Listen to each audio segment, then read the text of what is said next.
ಜನಸಾಮಾನ್ಯರ ನೇರ ಪ್ರಶ್ನೆಗಳು, ನಾಯಕರ ನೇರ ಉತ್ತರ. ಇದೇ ಮೆಗಾಫೈಟ್ಗೆ ತಮ್ಮೆಲ್ಲರಿಗೂ ಸ್ವಾಗತ. ಇವತ್ತು ನಾವು ಆರಿಸ್ಕೊಂಡಿರುವಂಥ ಸಬ್ಜೆಕ್ಟ್ ನೈತಿಕತೆ ಇಲ್ಲದ ನಾಯಕರು. ತಮಗೆ ಗೊತ್ತಿರುವಂಥ ಸಂಗತಿ ಏನು, ಸದನದಲ್ಲಿ ಏನಾಗಿದೆ ಅನ್ನುವಂಥದ್ದು. ಸೊ ಇಂಥ ನಾಯಕರನ್ನು ನಾವು ತೋರಿಸಿದ್ದು ತಪ್ಪ ಅನ್ನುವಂಥದ್ದು ಇವತ್ತಿನ ಸಬ್ಜೆಕ್ಟ್.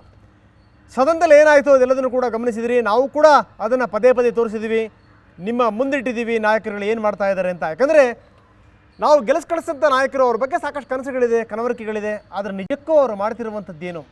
ಸೊ ಇದನ್ನು ಮಾಡೋಕ್ಕೋಸ್ಕರನೇ ನಾವು ಸದನ ಕಳಿಸುವಂಥದ್ದು. ಸದನವನ್ನು ದೇವಸ್ಥಾನ ಅಂತ ಕರೀತಾರೆ. ಅಂಥ ದೇವಾಲಯದಲ್ಲಿ ಕೂತ್ಕೊಂಡು, ಪ್ರಜಾತಂತ್ರದ ದೇಗುಲದಲ್ಲಿ ಕೂತ್ಕೊಂಡು ಇವರು ಮಾಡುವಂಥ ಕೆಲಸ ಸರಿನಾ? ಹಾಗಾದರೆ ನಮ್ಮ ರಾಜಕೀಯ ನಾಯಕರ ನೈತಿಕತೆ ಎಲ್ಲಿಗೆ ಬಂದು ಮುಟ್ಟಿದೆ, ಇದೇ ಇವತ್ತಿನ ಸಬ್ಜೆಕ್ಟ್. ಬನ್ನಿ ಇದ್ರ ಬಗ್ಗೆ ಮಾತಾಡಲಿಕ್ಕೆ ದಿವಾಕರ್ ನಮ್ಮ ಜೊತೆಗಿದ್ದಾರೆ, ಖ್ಯಾತ ಕಾನೂನು ತಜ್ಞರು, BJP ಮುಖಂಡರು. ದಿವಾಕರ್ಜಿ, ಕಾರ್ಯಕ್ರಮಕ್ಕೆ ತಮಗೆ ಸ್ವಾಗತ. ಮತ್ತೊಬ್ಬರಿದ್ದಾರೆ ತೇಜಸ್ವಿನಿ, ಮಾಜಿ ಸಂಸದೆ, ಕಾಂಗ್ರೆಸ್ ನಾಯಕಿ. ತೇಜಸ್ವಿನಿ, ತಮಗೂ ಕೂಡ ಕಾರ್ಯಕ್ರಮಕ್ಕೆ ಸ್ವಾಗತ. ನನ್ನ ಬಲಭಾಗದಲ್ಲಿದ್ದಾರೆ ಕೆ ಪ್ರಭಾಕರ್ JDS ವಕ್ತಾರರು. ಪ್ರಭಾಕರ್, ತಮಗೂ ಕೂಡ ಕಾರ್ಯಕ್ರಮಕ್ಕೆ ಸ್ವಾಗತ. ಗೀತಾ ರಾಮಾನುಜಂ ಇದ್ದಾರೆ, ಶಿಕ್ಷಣ ತಜ್ಞೆ, ಸಮಾಜ ಸೇವಕಿ. ಗೀತಾಜಿ, ತಮಗೂ ಕೂಡ ಕಾರ್ಯಕ್ರಮಕ್ಕೆ ಸ್ವಾಗತ. ಇನ್ನೂ ಬಹಳ ಮುಖ್ಯವಾಗಿ ತಾವುಗಳೆಲ್ಲ ಇದ್ದೀರಿ, ನಿಮ್ಮೆಲ್ಲರಿಗೂ ಕೂಡ ನನ್ನ ಸ್ವಾಗತ. ಬನ್ನಿ, ನನ್ನ ಚರ್ಚೆ ಆರಂಭ ಆಗ್ತಾ ಇದೆ ದಿವಾಕರ್ ಅವ್ರ ಮುಖಾಂತರ. ದಿವಾಕರ್ಜಿ, ಆರಂಭದಲ್ಲಿ ಪೀಠಿಕೆಯನ್ನು ತಾವು ಗಮನಿಸಿದಿರಿ. ನಾವು ಯಾರನ್ನಾದರೂ ಕಳಿಸ್ತಂಥ ಸಂದರ್ಭದಲ್ಲಿ ಅವ್ರ ಬಗ್ಗೆ ಸಾಕಷ್ಟು ಕನಸುಗಳಿರ್ತವೆ, ಕನವರಿಕೆಗಳಿರ್ತವೆ. ಏನೋ ಒಂದು ಇಲ್ಲಿ ತನಕ ಕಳಿಸ್ತಂಥವ್ರು ಏನು ಮಾಡಿದ್ರೋ ಒಂದು ವಿಭಿನ್ನವಾದಂಥ ಕೆಲಸ ಕಾರ್ಯಗಳನ್ನು ಮಾಡ್ತಾರೆ.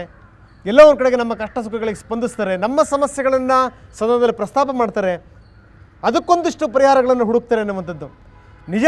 ಈಗಿನ ನಾಯಕರುಗಳು ಕೂಡ ಯಾರು ಹಿಂದೆ ಮಾಡಿಲ್ವಲ್ಲ ಅದಕ್ಕಿಂತ ಡಿಫ್ರೆಂಟ್ ಆದ ಕೆಲಸಗಳನ್ನೇ ಮಾಡ್ತಿರೋದು. ಅದೇನು ಅನ್ನುವಂಥದ್ದು ಮೊನ್ನೆ ಗೊತ್ತಾಗಿದೆ. ಏನಂತೀರಿ ತಾವು? ನೋಡಿ, ನಾನು ಸಾರ್ವಜನಿಕರ ಮುಂದೆ ಮೊನ್ನೆ ವಿಧಾನಸೌಧದಲ್ಲಿ ನಮ್ಮ ಪಕ್ಷದ ಸಚಿವರು ಮಾಡಿರ್ತಕ್ಕಂಥ ಕೆಲಸ ಭಾಳ ಗನಂದಾರಿ ಕೆಲಸ ಅಂತ ಒಪ್ಕೊಳ್ತಾ ಇಲ್ಲ. ಬಹುಶಃ ಯಾವುದೇ ಒಂದು ಪ್ರಜಾಪ್ರಭುತ್ವ ವ್ಯವಸ್ಥೆಯಲ್ಲಿ ಮರ್ಯಾದೆಯಿಂದ ಸಾರ್ವಜನಿಕ ಬದುಕನ್ನು ನಿರ್ವಹಣೆ ಮಾಡಬೇಕು ಎಂಬತಕ್ಕಂಥ ಯಾವುದಾದ್ರೂ ರಾಜಕೀಯ ಪಕ್ಷದ ಕಾರ್ಯಕರ್ತನಿಗೆ ಕೂಡ ಸಹಜವಾಗಿ ಅವಮಾನವಾಗತಕ್ಕಂಥ ಒಂದು ಘಟನೆ. ಅದನ್ನು ನಾನು ಸಮರ್ಥನೆ ಮಾಡ್ತಾ ಇಲ್ಲ. ಆದರೆ ಇವತ್ತು ನೀವೇನು ಹೇಳಿದ್ರಲ್ಲ, ನಾವು ಆರಿಸಿ ಕಳಿಸಿದ ಪ್ರತಿನಿಧಿಗಳು ನಮ್ಮೆಲ್ಲ ಸಮಸ್ಯೆಗಳಿಗೆ ಸರ್ವಾಂತರ್ಯಾಮಿಗಳಾಗಿ ಪರಿಹಾರ ಕೊಡ್ತಾರೆ ಎಂಬತಕ್ಕಂಥ ಭ್ರಮೆಯಲ್ಲಿ ಜನ ಇಲ್ಲ, ಅಥವಾ ನಾನು ಕೂಡ ಒಬ್ಬ ರಾಜಕೀಯ ಪಕ್ಷದ ಕಾರ್ಯಕರ್ತನಾಗಿಲ್ಲ. ಮಾಧ್ಯಮದ ರಾಜಕಾರಣಿಗಳಿಂದಲೇ ಸಮಾಜದ ಎಲ್ಲ ಸಮಸ್ಯೆಗಳು ಬಗೆಹರಿತಾವೆ ಎಂಬತಕ್ಕಂಥ ಒಂದು ಸತ್ಯ ಏನಾದರೂ ಅನುಷ್ಠಾನಕ್ಕೆ ಬಂದಿದ್ದರೆ ನಮ್ಮ ದೇಶದ ಸ್ಥಿತಿ ಈ ಥರ ಇರಲಿಲ್ಲ. ಈ ಎಲ್ಲ ಲೋಪಗಳು ಕೂಡ ಇತ್ತೀಚೆಗೆ ಬಹಿರಂಗವಾಗಿವೆ. ಇದು ಸರಿಯೇ ತಪ್ಪೇ ಅಂತ ಯೋಚನೆ ಮಾಡುವ ಸಂದರ್ಭದಲ್ಲಿ ಇದು ತಪ್ಪು ಎಂಬತಕ್ಕಂಥದ್ದನ್ನು ಒಪ್ಕೊಳ್ತಾ ಇದ್ದೇವೆ. ಅದರ ಜೊತೆಗೆ ಈ ತಪ್ಪಿಗೆ ಪರಿಹಾರ ಏನು? ವಿಧಾನಸೌಧದಲ್ಲಿ ನಮ್ಮ ಜನಪ್ರತಿನಿಧಿಗಳು ಮಾಡಿರ್ತಕ್ಕಂತಹ ಕೆಲಸಕ್ಕೆ ಅದಕ್ಕೊಂದು ತಾತ್ವಿಕವಾದ ವಿಚಾರಣೆ ಮಾಡಿ ಕಾನೂನಿನ ವ್ಯಾಪ್ತಿಯಲ್ಲಿ ಅದನ್ನು ವಿಮರ್ಶೆ ಮಾಡದೇನೆ ಒಂದು ಸಾರ್ವಜನಿಕವಾಗಿ 2ನೇ ಮಹಾಯುದ್ಧದ ನಂತರ ನಡೆದ ನ್ಯೂರಂಬರ್ಗ್ ಮಾದರಿಯಲ್ಲಿ ನಿಮ್ಮ ಚಾನಲ್ಗಳ ಮುಖಾಂತರ ಅವರನ್ನು ಅಪರಾಧಿಗಳು ಅಂಥೇಳಿ ಬಹಿರಂಗ ಶಿಕ್ಷೆ ಕೊಡ್ತಕ್ಕಂಥ ಪ್ರಯತ್ನ ಏನು ನಡೆದಿಲ್ಲ, ಇದು ಸಾಧ್ಯವಾದ್ದಲ್ಲ, ಸಾಧುವಾದ್ದು ಅಲ್ಲ ಅಂಥೇಳಿ ನನ್ನ ಅಭಿಪ್ರಾಯ. ಆದ್ದರಿಂದ ಜನಪ್ರತಿನಿಧಿಗಳು ಮಾಡಿರ್ತಕ್ಕಂಥ ತಪ್ಪೋ ಸರಿ ಎಂಬುದನ್ನು ಜನ ವೀಕ್ಷಣೆ ಮಾಡ್ತಿರ್ತಾರೆ. ಮುಂದಿನ ಚುನಾವಣೆಯಲ್ಲಿ ಬಂದಾಗ, ಎಲೆಕ್ಟ್ರಾನಿಕ್ ವೋಟಿಂಗ್ ಮಿಷಿನ್ ಬಂದಾಗ ಯಾರ್ಯಾರಿಗೆ ಏನು ಪಾಠ ಕಲಿಸ್ಬೇಕು ಅಂದರೆ ಜನ ನಮಗಿಂತ ನಿಮಗಿಂತಲೂ ಎಲ್ಲರಿಗಿಂತಲೂ ಜನ ಬುದ್ಧಿವಂತರು ಎಂಬ ಸತ್ಯವನ್ನು ನಾವು ಒಪ್ಕೊಳ್ಬೇಕು. ಇದನ್ನು ಒಪ್ಕೊಂಡು ಇವರು ಮಾಡಿದ್ದು ಸರಿಯೇ, ಅಥವಾ ಕೇವಲ 3 ಜನ ಸಚಿವರು ಮಾಡಿದ ತಕ್ಷಣ ಇಡೀ ಒಂದು ರಾಜಕೀಯ ಪಕ್ಷವೇ ತಪ್ಪು ಮಾಡಿದೆ, ಅಥವಾ ಸದಾನಂದ ಗೌಡರ ನೇತೃತ್ವದ ಸರ್ಕಾರವೇ ತಪ್ಪು ಮಾಡಿದೆ ಅಂತ ಎಲ್ಲರನ್ನೂ ಅಪರಾಧಿ ಸ್ಥಾನದಲ್ಲಿ ನಿಲ್ಲಿಸ್ತಕ್ಕಂಥ ಪ್ರಯತ್ನ ಏನು ಮಾಧ್ಯಮಗಳು ಮಾಡ್ತಾ ಇದ್ದಾವಲ್ಲ, ಅದು ತಪ್ಪು. ನಾವು ಸಚಿವರುಗಳು ಏನು ಮಾಡ್ತಾರೆ ಅಂತ ತೋರಿಸೋದು ವಿನಃ ಪಾಪ ಸದಾನಂದ ಗೌಡರನ್ನ ಇಲ್ಲಿ ಎಲ್ಲೂ ಎಳೆದಿಲ್ಲ ಸ್ವಾಮಿ. ನಾನು ಸದಾನಂದ ಗೌಡರನ್ನ ಎಳೆದಿರಿ ಅಂತ ಹೇಳಲಿಲ್ಲ, ಸಚಿವರನ್ನು ದೂಷಣೆ ಮಾಡಿ ನನ್ನ ಕೇವಲ, ಅಥವಾ ರಂಗನಾಥ್ ಭಾರದ್ವಾಜ್ ಏನು ಮಾಡಿದ್ರು ಅಥವಾ ಇನ್ನೊಂದು ಚಾನಲ್ ಏನು ಮಾಡ್ತು ಅಲ್ಲ, ಮಾಧ್ಯಮಗಳಲ್ಲಿ ಇವತ್ತೇನು ಒಂದು ಬಹಿರಂಗವಾಗಿ ನಮ್ಮ ಪಕ್ಷವನ್ನು, ನಮ್ಮ ಸರ್ಕಾರದ ಮುಖ್ಯಮಂತ್ರಿಗಳ ವಿರುದ್ಧ ಕೆಲವು ವಿರೋಧ ಪಕ್ಷಗಳು ಮತ್ತು ಮಾಧ್ಯಮಗಳು ಮಾಡ್ತಾ ಇದೆಯಲ್ಲ, ಅಲ್ಲಿ ಸದಾನಂದ ಗೌಡರ ಹೆಸರನ್ನು ಇವತ್ತು ತಕ್ಷಣ 3 ಜನರ ರಾಜೀನಾಮೆಯನ್ನು ತಗೊಂಡ್ರು. ಆ ರಾಜೀನಾಮೆ ತೆಗೆದುಕೊಂಡ ತಕ್ಷಣವೇ ಇನ್ನೂ ಕೂಡ ಭಾರತೀಯ ಜನತಾ ಪಕ್ಷ ಮಾನ ಮರ್ಯಾದೆಯಲ್ಲಿ ನಂಬಿಕೆ ಇಟ್ಟಿದೆ ಎಂಬತಕ್ಕಂಥ ಸತ್ಯವನ್ನು ಸದಾನಂದ ಗೌಡ ಮಾಡಿದ್ದಾರೆ. ಒಂದು ದಿವಾಕರ್, ತಾವು ನೇರವಾಗಿ ಮಾತಾಡುವಂಥವ್ರು, ತಾವು ಇದನ್ನು ಒಪ್ತೀರಿ ಅಂತ ನಾನು ಭಾವಿಸ್ತೀನಿ. ಈ ರಾಜಕಾರಣಿಗಳಿಗೆ ಒಂದು ರೋಗ ಇದೆ, ಏನು ಅಂತಂದರೆ ಇಂಪಾಗಿ ಕೇಳಬೇಕು, ತಂಪಾಗಿ ಕೇಳಬೇಕು. ಅಂಥವ್ನು ಹಾಡ್ಬಿಟ್ರೆ ನೋಡ್ರಿ, ಜರ್ನಲಿಸ್ಟ್ಗಳನ್ನ ತಲೆ ಮೇಲೆ ಕೂಡಿಸ್ಕೊಂಡ್ಬಿಡ್ತಾರೆ. ಏನಾದರೂ ಒಂದು ಚೂರು ಒಂದು ಚೂರು ನೀವು ತಪ್ಪು ಮಾಡ್ತಾ ಇದ್ರಿ ಅಂತ ತೋರಿಸ್ಬಿಟ್ರೆ ಸಹಿಸ್ಕೊಳಕ್ಕಾಗಲ್ಲ. ನೀವು ಕೆಲವು ಜನ ಈ ರಾಜಕಾರಣಿಗಳು ಅಡಿಗೆ ಮನೆಗೆ ಹೋಗ್ತಿರಲ್ಲ, ಅದನ್ನ ನಿಲ್ಲಿಸ್ಬೇಕು ಫಸ್ಟು. ಪತ್ರಕರ್ತ ನಾನು ಯಾವ ರಾಜಕಾರಣಿಗಳ ಮುಲಾಜಿಗೂ ಒಳಗಾಗೋದಿಲ್ಲ, ಸತ್ಯವನ್ನ ಸತ್ಯವಾಗಿ ಹೇಳ್ತೇನೆ ಎಂಬತಕ್ಕಂಥ ಒಂದು ನಿರ್ದಿಷ್ಟವಾಗಿ ಇವತ್ತು ಮಾಧ್ಯಮದವರು ಮತ್ತು ಕೆಲವು ರಾಜಕಾರಣಿಗಳ ಮಧ್ಯೆ ನಡೆದಿರ್ತಕ್ಕಂಥ ಅನ್ಹೋಲಿ ಅಲಯನ್ಸ್ ಇದೆ ನೋಡಿ, ಎಲ್ಲಾ ಪಕ್ಷದಲ್ಲಿ ನಾನು ಹೇಳ್ತೇನೆ. ಆ ಅನ್ಹೋಲಿ ಅಲಯನ್ಸ್ ಬಿಚ್ಚಿಡಿ ಎಲ್ಲದನ್ನು ಪ್ರಪಂಚಕ್ಕೆ ಅರ್ಥಾಗ್ಲಿ. ನೋಡಿ ನೋಡಿ ಹಿಂಗಾಗ್ತಾ ಇದೆ ಅಂತ ಬಿಚ್ಚಿಡಿ ಅಂತ.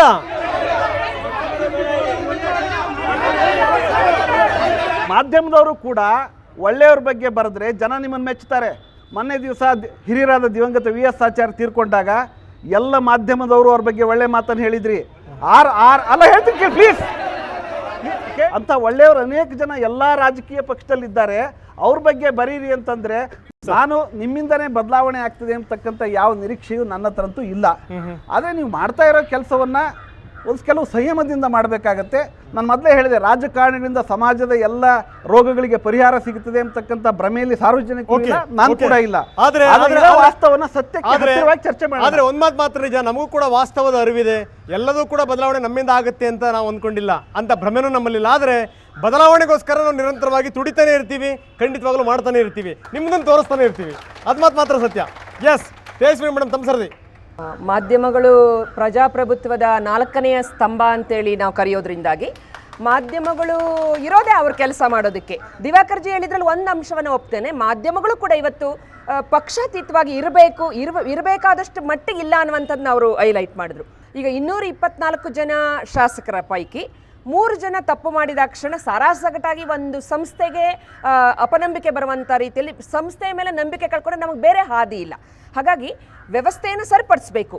ಯಾವ ಕಾನೂನು ಬ್ಲೂ ಫಿಲಮ್ ನೋಡಬಾರ್ದು ಅನ್ನುವ ಅಂತ ಕಾನೂನನ್ನು ಮಾಡಿರ್ತಕ್ಕಂಥದ್ದು ರಾಜಕಾರಣಿಗಳು, ಜನ ಆಯ್ಕೆ ಮಾಡಿದಂಥ ಜನ. ನಾವು ಮಾಡಿದ ಕಾನೂನನ್ನು ನಾವೇ ಅದನ್ನು ಒಂದು ಚ್ಯುತಿ ಬರುವಂತೆ ನಡ್ಕೊಂಡದ್ದು. ಅದು ಎಲ್ಲಿ? ಕಾನೂನು ಮಾಡುವ ಜಾಗದಲ್ಲಿ. ಆಮೇಲೆ ತಪ್ಪು ಅರಿವಿಲ್ಲದೆ ಮಾಡಿದ ತಪ್ಪಲ್ಲ, ಅರಿವಿದ್ದು ಮಾಡಿದಂಥ ತಪ್ಪು. ಆದ್ದರಿಂದ ಹಾಗಾಗಿ ಯಾವುದೇ ಕಾರಣಕ್ಕೂ ಇಂಥ ಘಟನೆಗಳಲ್ಲಿ ನಾನು ದಿವಾಕರ್ಜಿಯವರ ಬಗ್ಗೆ ತುಂಬ ಗೌರವದಿಂದ ಹೇಳ್ತೇನೆ. ಅವರು ಸಮರ್ಥನೆ ಮಾಡೋದಿಲ್ಲ, ಅವ್ರು ಮೊದಲೇ ಹೇಳಿದ್ರು ನಾವು ಇದಕ್ಕೆ ನಿರ್ದಾಕ್ಷಿಣ್ಯವಾಗಿ ಜನ ತೀರ್ಮಾನ ಮಾಡಲಿ, ಈ ಥರದ್ದು ಆಗಬಾರ್ದು ಅನ್ನೋದು ನನ್ನ ಒಂದು ಕಳಕಳಿಯ ಮನವಿ. ಅತ್ಯಂತ ಉಗ್ರ ಕ್ರಮ ತಗೊಳ್ಬೇಕು. ಮೀಡಿಯಾಗಳಿಲ್ದ ಇದ್ರೆ ರಾಜೀನಾಮೆ ಕೊಡ್ತಿರ್ಲಿಲ್ಲ, ಇವತ್ತು ಶಾಸಕತ್ವ ಕೊಡ್ತಾ ಇಲ್ಲ, ಅವ್ರು ಕೊಡಬೇಕು. ಮೀಡಿಯಾ ಇರ್ಲಿಲ್ಲ ಅಂದ್ರೆ ಅವ್ರು ಏನೇನು ನೋಡ್ತಿದ್ರು ಪ್ರಪಂಚಕ್ಕೆ ಅರ್ಥನೇ ಆಗ್ತಿರ್ಲಿಲ್ಲ ಪಾಪ. ಒಂದು ನಿಮಿಷ ಕ್ರಮ ಕೈಗೊಳ್ಳಬಾರ್ದು ಅಂತ ನಾನು ಹೇಳ್ತಾ ಇಲ್ಲ, ಆದರೆ ಕ್ರಮ ಕೈಗೊಳ್ಳಬೇಕು ಅಂತ ಹೇಳಿ ನೀವು ಯಾವುದೋ ಇಸ್ಲಾಮಿಕ್ ರಿಪಬ್ಲಿಕ್ ಥರ ಒಬ್ಬನು ಲೈಟ್ ಕಂಬಕ್ಕೆ ಕಟ್ಟಿ ಹಾಕಿ ಕಲ್ಲಿಂದ ಹೊಡಿತಕ್ಕಂಥ ಅದಲ್ಲ. ಆದರೆ ಕಾನೂನಿನ ವ್ಯಾಪ್ತಿಯಲ್ಲಿ ಕ್ರಮ ಕೈಗೊಳ್ಳಿ. ಬನ್ನಿ ಇದ್ರ ಬಗ್ಗೆ ಪ್ರಭಾಕರ್ ಏನು ಹೇಳ್ತಾರೆ ಕೇಳ ಬನ್ನಿ. ಮೊದಲನೆಯದಾಗಿ ನಾನು ಎಲೆಕ್ಟ್ರಾನಿಕ್ ಮೀಡಿಯಾನ ಅಪ್ರಿಷಿಯೇಟ್ ಮಾಡ್ತೇನೆ, ಅವರಿಗೆ ನಮ್ಮ ಶುಭಾಶಯಗಳು. ಯಾರು ಇದನ್ನು ಮೊದಲು ಬ್ರೇಕ್ ಮಾಡಿದ್ರು ಅನ್ನೋ ಗೊತ್ತಿಲ್ಲ ನನಗೆ, ಬಟ್ ಬ್ರೇಕ್ ಮಾಡಿದ್ರೆ ನನ್ನ ವಂದನೆಗಳು. ಪ್ರಿಂಟ್ ಮಾಧ್ಯಮ ಆದ ಮೇಲೆ ಬಂದಿರತಕ್ಕಂಥ TV ಮಾಧ್ಯಮ ಬಂದ ಮೇಲೆ ಜನ ಜಾಗೃತಗೊಂಡರು. ಇಡೀ ದೇಶದಲ್ಲಿ, ಇಡೀ ಪ್ರಪಂಚದಲ್ಲಿ, ಬಹಳ ಮುಖ್ಯವಾಗಿ ಭಾರತ ದೇಶದಲ್ಲಿ ಎಲೆಕ್ಟ್ರಾನಿಕ್ ಮೀಡಿಯಾ ಬಂದ ಮೇಲೆ ಪ್ರತಿಯೊಬ್ಬರೂ ಕೂಡ ಜಾಗೃತೆಗೊಂಡರು. ಅದೇ ರೀತಿ ರಾಜಕಾರಣಿ ಕೂಡ ಜಾಗೃತೆಗೊಳ್ಬೇಕಾಗಿದ್ದು ಅತ್ಯಂತ ಅವಶ್ಯಕ.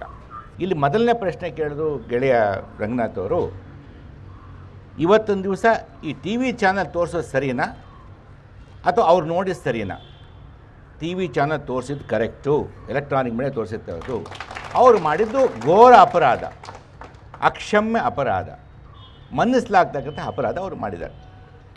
ಕೊಳಕು ನೀರನ್ನು ಅವ್ರು ಕುಡ್ಕೊಳ್ಳಿ, ನಮಗೆ ಯಾಕೆ ಕುಡಿಸ್ತೀರ ನೀವು? ಅದು ಮನೆಯಲ್ಲಿ ಇರ್ತಕ್ಕಂಥವ್ರು, ನಾವೆಲ್ಲ ಸಂಸಾರಿಗರು ಒಟ್ಟಿಗೆ ಕುಳಿತ್ಕೊಂಡಾಗ ಅದು ಬರ್ತಾ ಇದ್ದಾಗ ಚಿಕ್ಕ ಮಗ ಬಂದು ಏನಪ್ಪ ಅದು ಅಂತ ಕೇಳಿದ್ರೆ ಏನು ಉತ್ತರ ಹೇಳ್ತೀರಿ ನೀವು? ಈ ಮಟ್ಟಕ್ಕೆ ಹೋದಾಗ ಏನಾಗಬೇಕಾಗ್ತದೆ? ಇದು ನಡೀತಕ್ಕಂಥ ಪ್ರತಿಯೊಬ್ಬರ ಮನೆಯಲ್ಲೂ ನಡೀತಕ್ಕಂಥ ಕದು. ಇದರಿಂದ ಇವರು ಮಾಡಿರ್ತಕ್ಕಂಥದ್ದು ಅಕ್ಷಮ ಅಪರಾಧ, ಎರಡನೇ ಪ್ರಶ್ನೆ ಇಲ್ಲ. ಇವ್ರಿಗೇನು ಒಂಚೂರು ಮಾನ ಮರ್ಯಾದೆ ಬೇಡವಾ? ಅವತ್ತೊಂದು ದಿವಸ ನಿಜವಾದ ಯಾರಾದರೂ ಪರಿಸ್ಥಿತಿ ಇದ್ದರೆ ಇವ್ರು ರಾಜೀನಾಮೆ ಕೇಳೋದಕ್ಕಿಂತ ಮುಂಚೆ ಅವರೇ ರಾಜೀನಾಮೆ ಕೊಟ್ಟುಬಿಟ್ಟು ನಾವು ಮಾಡಿರ್ತಕ್ಕಂಥ ತಪ್ಪಪ್ಪ ಅಂತಕ್ಕಂಥ ಒಪ್ಪಿಕೊಳ್ತಕ್ಕಂಥ ಸೌಜನ್ಯತೆ ಕೂಡ ಇವ್ರಿಗೆ ಇಲ್ಲದೆ ಇದ್ದ ಮೇಲೆ ಇವ್ರು ಏನಿದೆ, ಸಾರ್ವಜನಿಕರು ಏನು ನಿರೀಕ್ಷೆ ಮಾಡಲಿಕ್ಕೆ ಸಾಧ್ಯ ಆಗ್ತದೆ ಇವರಿಂದ? ಅದು ಜವಾಬ್ದಾರಿ ಇರ್ತಕ್ಕಂಥ ಮಂತ್ರಿಗಳು ಇವರು. ಮೇಡಮ್ ತಮ್ಮ ನಾವು ಇವತ್ತು ಸಮಾಜದಲ್ಲಿ ನೈತಿಕತೆ ಕುಂದುತ್ತಾ ಇದೆಯಾ ಅಂತಂದರೆ ಅದನ್ನು ನಾವು ಇವತ್ತು ಅನಲೈಸ್ ಮಾಡೋಕ್ಕೆ ಆಗಲ್ಲ. ಈ ಕ್ಷೇತ್ರ ಆ ಕ್ಷೇತ್ರ ಅಂತಿಲ್ಲ, ಈ ಪಾರ್ಟಿ ಬಟ್ ಒಂದು 16ನೇ ಶತಮಾನ 12ನೇ ಶತಮಾನದಲ್ಲೇ ಚಿಂತಕರು ನಿರ್ಭೀತರಾಗಿ ಬಹಳ ಮುಕ್ತವಾಗಿ ಚಿಂತನೆ ಮಾಡಿದ್ದಾರೆ. ಪರಸತಿ ಪರದನ ಬಯಸುವಾತನೇ ಹೊಲೆಯ ಅಂದರು ಯಾರು? ಪುರಂದರದಾಸರು. ಪರಸತಿ ಪರದನ ಬಯಸುವಾತನೇ ಹೊಲೆಯ ಅಂದರು. ನಮ್ಮ ಧರ್ಮದಲ್ಲಿ ನಾವು 108 ಮಾತಾಡ್ತೀವಿ. ನಮ್ಮಲ್ಲಿ ಏನಿದೆ, ನಾವು ರಾಮಾಯಣ ಮಹಾಭಾರತ ಅಂತ ತುಂಬ ನಾವು ಇವತ್ತು ಮಾತಾಡ್ತಾ ಇದ್ದೀವಿ. ಅದೇ ರಾಮನ್ ತಗೊಳ್ಳೋಣ, ಯಾರೋ ಒಬ್ಬ ಮೂಲೆಯಲ್ಲಿ ಅಗಸ ಆದವನು ರಾಮನ ಹೆಂಡತಿ ಬಗ್ಗೆ ಒಂದಷ್ಟು ಮಾತಾಡಿದಾಗ ಅವಳನ್ನು ಅಗ್ನಿ ಪರೀಕ್ಷೆಗೆ ಒಳಪಡಿಸಿದ್ದನ್ನು ಬೇರೆ ಥರ ಮಾತಾಡ್ತೀವಿ ನಾವು, ಹೆಣ್ಣನ್ನು ಶೋಷಣೆ ಮಾಡಿದ್ರು ಅಂತ. ಆದರೆ ರಾಜಧರ್ಮದ ಬಗ್ಗೆ ನಾವು ಯಾಕೆ ತಿಳ್ಕೊಳ್ಳಲ್ಲ? ಕುಟುಂಬ ಮುಖ್ಯನ, ಸಮಾಜ ಮುಖ್ಯನ, ತನ್ನ ರಾಜ ಕರ್ತವ್ಯ ಮುಖ್ಯನ ಅಂತ ಕೇಳಿದಾಗ ರಾಮ ಕುಟುಂಬನ ತ್ಯಜಿಸ್ದ, ಸಮಾಜಕ್ಕೆ ಒಳಿತನ್ನು ನೋಡ್ದ, ರಾಜಧರ್ಮವನ್ನು ಪರಿಪಾಲನೆ ಮಾಡ್ದ. ಯಾವಾಗಲೂ ಅಷ್ಟೇ, ನಮಗೊಂದು ತಾಯಿ ತಂದೆ ಶಿಕ್ಷಕರು. ಸೊ ಅಂತ ನೋಡಿ, ಅಂತ ರಾಮನನ್ನ ಭಜಿಸುವಂತ, ಅವನನ್ನ ಆರಾಧಿಸುವಂತ ಪಕ್ಷದವರು ಯಾರೇ ಆಗ್ಲಿ ನಾವೆಲ್ಲರೂ ಭಜಿಸ್ತಾ ಇದ್ದೀವಿ.